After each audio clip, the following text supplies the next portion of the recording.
Looking for the ultimate holiday romance binge? Because I think the Under the Mistletoe collection is your answer. We have best-selling authors who have written short stories that are full of laugh and holiday cheer and a lot of spice, so let's dive in.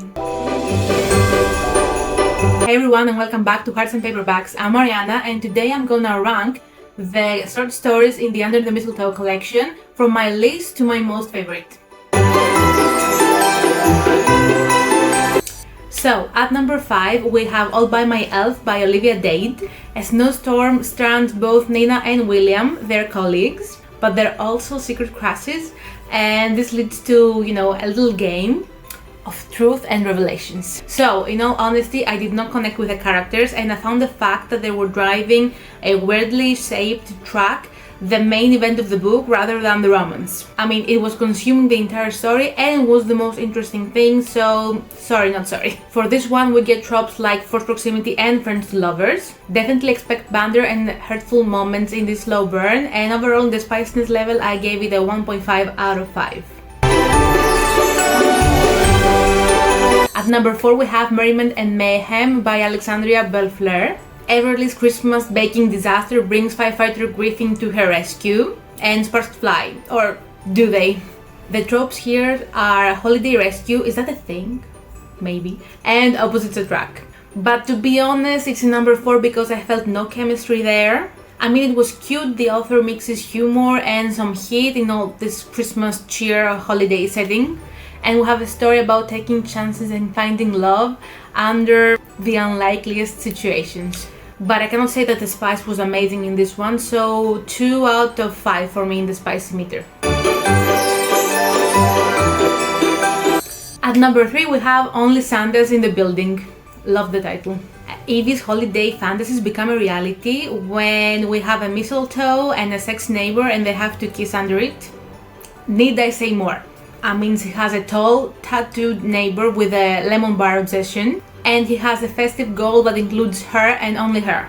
So the tropes in this are forced proximity, and I'm thinking that short holiday romances should have their own tropes, so I'm adding here the, neighbor holiday party, because it's what actually brings them together.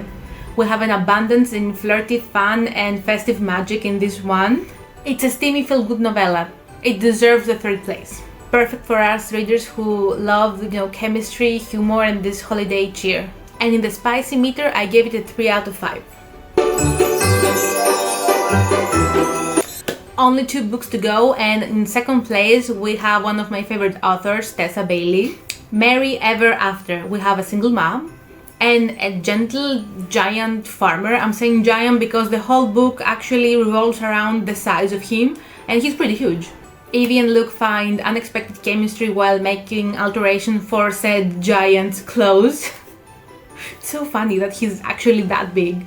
For tropes, we have single parent as she has a son, and opposites attract, I guess. Bailey really crafts a story about taking chances and making something out of nothing. I would have liked more chemistry in the steamy scenes. It was a 2 out of 5 for me in the spicy meter, and maybe a little bit more build up.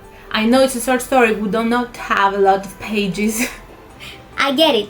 But something a little bit more. But I do have to say that Evie's guarded heart meets Luke's steady devotion in this holiday romance that deserves the 2nd place. And finally, at number 1, we have Cruel Winter with You by Ali Hazelwood. We have a storm that actually traps childhood friends turned to strangers into a house. We have Jamie and Mark. We had old emotions reigniting and new sparks flying. I love this one, that's why it's number 1 for me. And not just because Hazelwood wrote it. We got depth, there's history between the characters, we got concrete background, and the story was under 100 pages. I mean, the woman can write. It was packed, and for me, pure perfection. I loved it. I cannot stress this enough. So Jamie is a newly minted doctor, while Mark is a billionaire tech genius. And oh yeah, the younger brother of her best friend. Let that sink in for a second. We have cozy holiday vibes, we have forced proximity, we have second chances. I love this one. I keep saying that, but it was really good, and it's a proof that you can have a really great story in such small number of pages.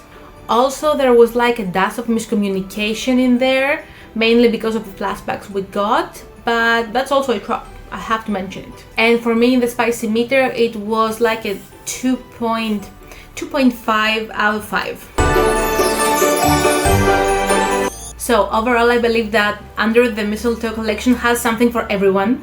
Second chances, sexy neighbors, snowbound cabins. It has something for everyone, I'm telling you. And also we get the treat of reading some really good stories from beloved authors. You can expect humor, you can expect some spice, and definitely some holiday cheer. I didn't want to rate each story individually as this is a collection, so overall this is a 3 out of 5 for me, in my Goodreads account at least. I wish Goodreads could give us the half stars, you know, because I would definitely award it 3.5. I'm gonna write that in the comments though, but okay, 3 is the one that Goodreads allows us. And only because I feel like they rushed to publish this, you know, for the holiday season, and only 2 really stood out to me, Tessa Bailey's and Ali Hazelwood stories. But again, it's a pretty good collection to read during the holidays. Let me know in the comments down below which novella are you excited to read first. Like, subscribe, and tell me if you want more holiday book reviews. Thank you so much for watching, keep reading and stay passionate. Bye guys!